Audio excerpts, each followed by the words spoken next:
Launch pycharm from your system's application launcher or the Start menu. As you can see, we have a sample project, one already created. Now we can change or create new Python interpreter for our project. Go to File menu, click on Settings, find Python interpreter in left panel and click on Add Interpreter. You can choose any existing Python interpreter or create new Python interpreter. We are choosing New option. Provide the name for your interpreter, like we are providing. By default, this new interpreter will be created inside project directory. We can choose base Python if we have multiple versions.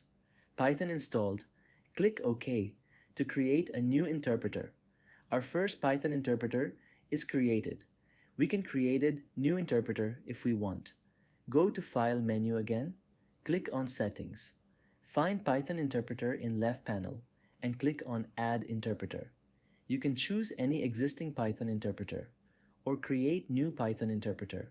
We are choosing New option. Provide the name for your interpreter, like we are providing. Right now, we have two different Python interpreters available for this particular project.